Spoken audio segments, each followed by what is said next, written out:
வாரம் ஒரு ஆரவாரன்ற மாதிரி நம்மளுடைய வீப்ளே மூவி டைமில் நிறைய படங்களை பற்றி நம்ம பேசுவோம். இப்போது இன்றைக்கி குழந்தைகளுக்கு ரொம்ப பிடிச்ச படமாக ஒரு ஃபேண்டசி படமாக வந்திருக்கு மாய புத்தகம். இந்த படத்தை பற்றி தான் நம்ம வீப்ளே மூவி டைமில் பார்க்க போகிறோம். லைக் பண்ணுங்கள், ஷேர் பண்ணுங்கள், சப்ஸ்கிரைப் பண்ணுங்கள். இந்த படத்தை ஜாக்வார் ஸ்டுடியோஸ் வினோத் ஜெயின் வழங்க குழந்தைகள் அவரோட எதிர்பார்த்த படம் தான் மாய புத்தகம். இந்த படம் இப்போ வெற்றிகரமாக ஓடிட்டுருக்கு தியேட்டரில். என்றைக்குமே நமக்கு இந்த மாதிரியான ஒரு ஃபேண்டசி படம்னாவே ரொம்ப பிடிக்கும். அந்த படத்தை இயக்கியிருக்காரு ராம ஜெயபிரகாஷ். இவர் எழுதி இயக்கி ராஜா ரவியோட இசையில் வெளிவந்திருக்க படம் தான் இந்த படம். இந்த படத்தை இன்னைக்கு குழந்தைகள் எல்லாமே ரசித்து பார்க்கறதுக்கு ஒரே காரணம் நமக்கு பிடிச்ச இந்த ஃபேண்டசியான ஒரு விஷயம் தான். எப்படி அலாவுதீனில் நமக்கு விளக்க தேய்ச்ச ஒரு அலாவுதீன் நமக்கு உதவி பண்ணுதோ, இதே மாதிரி ஒரு வித்தியாசமான ஒரு கதைக்களத்தை கையில் எடுத்திருக்காங்க இயக்குனர். இதில் பாம்பு கதாபாத்திரமாக ஒருத்தர் வந்திருந்தாலும் இதில் நல்லது செய்கிறதும் உண்டு, இதில் கெட்டது செய்கிற பாம்பு இருக்கு. இதை எப்படியெல்லாம் ஒரு கோட்டைக்குள்ள நடந்த விஷயத்தை வெளிக்கொண்டு வராங்க. இதில் ஸ்ரீகாந்த், அபர்ணதி, அசோக் ஆகியோர் இந்த படத்தில் நடிச்சிருந்தாலும்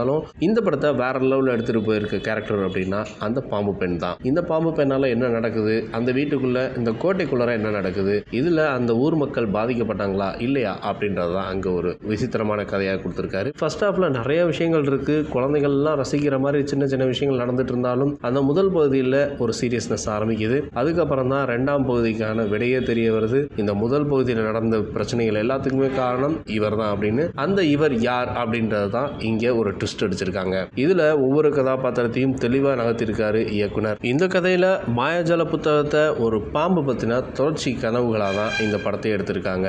இதுல ஒரு மர்மமான அரண்மனைக்குள்ள என்ன நடக்குது, அங்க பழங்கால சாபங்கள் என்ன நடந்திருக்கு, கண்ணுக்கு தெரியாத பாதுகாவலர்கள், அமானுஷ்ய சக்திகள்லாம் பார்த்து யார் யாரெல்லாம் பிரமிச்சு பயந்து ஓடுறாங்க அப்படின்றத ரொம்ப சிரிப்பூட்டு விஷயமாகவும் சிந்திக்கும் விஷயமாகவும் இந்த ஃபேண்டசி படம் அமைஞ்சிருக்கு. எப்பவுமே ஒரு படத்துல ஒரு அரண்மனையை வாங்குறதுக்கு ஒரு குழு வரும். அந்த குழு அந்த அரண்மனையை வாங்கலாமா வேணாமா அப்படின்னு இருக்கும். அப்படி வாங்கிய அரண்மனையில் உள்ள என்னதான் இருக்குன்றது பார்க்கறது வழக்கம். அப்படி போய் பார்க்கும்பொழுது அங்கே ஒரு மாய புத்தகத்தையும் அங்கே ஒரு பெண்ணின் உருவத்தையும் ஃபோட்டோவில் பார்க்குறாங்க. அதுக்கப்புறம் என்னென்ன நடக்குதுன்றத அந்த ஃபோட்டோ பார்த்ததுக்கு அப்புறமும் அந்த அரண்மனைக்குள்ள கால் வச்சதுக்கு அப்புறமும் என்ன நடக்குதுன்றது தான் இங்கே இளவரசி பஞ்சமாதேவியை ஒரு பாம்பாக வெளிப்படுத்துறாங்க.